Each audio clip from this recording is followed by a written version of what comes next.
the one thing you didn't do in the fucking van is fart. You do not let out a fart. You do not let out a fart, dude. Because what happens is, so we're sitting all the way in the back. It's a 3-row seater. Hell yeah, you know dude. what I'm saying? That's what I'm saying. The traveling van. Exactly. And I like to chill. I like to like spread out a little bit in the back seat. You know, right. we're traveling and stuff like that. Yeah. And then, dude, the minute you let out a fart, like even a little one, bro. Like my dad would be in the driving or he'll be in the passenger seat or whatever, and then he'd like get a whiff of it, right?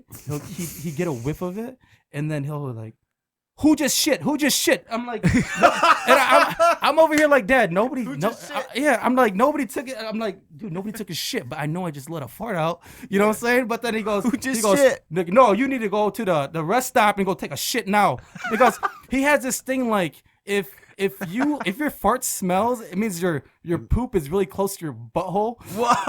And like that's why when you're letting that gas out, that's like, why it stinks. That's why it stinks so bad. I mean, you can have a fart that doesn't stink, right? And then right, yeah, all right, Dad. But then that's his science, bro. That's his science. You know, I don't know what it is. It's the science behind the whole. I guess he knows everything, right? Yeah. So then immediately he would think that you gotta take a shit. So then we would always have to and then we would always deny it. Like I had 4 siblings, so we'd always just like look at each other like, no, it wasn't us. You know, it wasn't me. Whatever.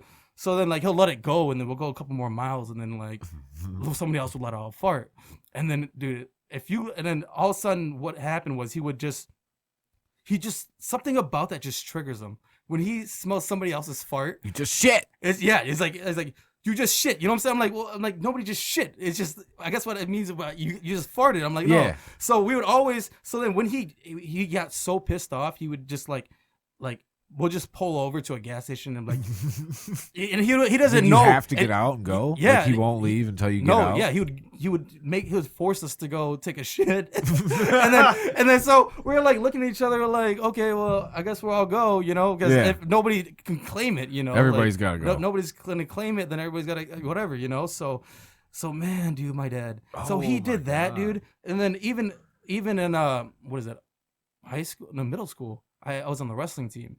And then I was only 75 pounds back. I was on the smallest weight class there was. And then so I was a really good wrestler, but the fact is like I didn't have anybody to wrestle in my weight class. So I'd always wrestle girls, right? Did you know that one? Yeah, man. So I'd always wrestle girls. And then I would always win and whatnot, but then like when I did get a chance to wrestle, I would like take my time on it because I only had one move. My one move was I'd shake your hand and I'd just put you in the head and arm, and then I'd just pin you that way. Like it was like that was like I was like sneak attack. I know I don't. It's like a sneak attack. I was like, hey guy, head and arm, boom.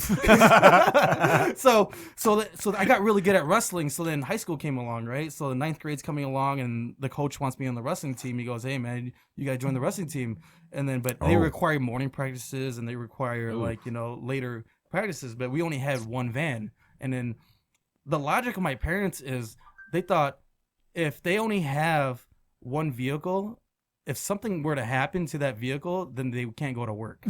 They can't, you know what I'm saying? Like, so they never drove us to our practices. They never did. They never. I was the kind of guy that always had to get rides. Like I was good at sports, but then I would always have to get rides. Like today?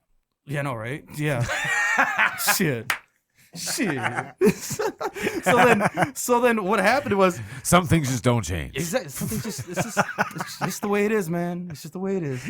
And then so what ended up happening is like I told my dad, hey, I'm gonna keep, because he didn't know I was doing wrestling like in middle school. So I got to high school and then like, Dad, my coach thinks I'm really good and I think I should do wrestling, you know, like da. And then he goes, what the fuck, man? Like, and I'm like, what are you like? What? He goes, you trying to join a gang or something and try to fight everybody? I'm like, Dad, it's not a gang, it's wrestling, you know. And then he goes, no, fuck that shit. And I was like, what the hell? Like, you're supposed to be a doctor, a lawyer. Why don't you go to school for that? I'm like, Dad, it's just wrestling, man. It's just keep me busy. You know what I'm saying?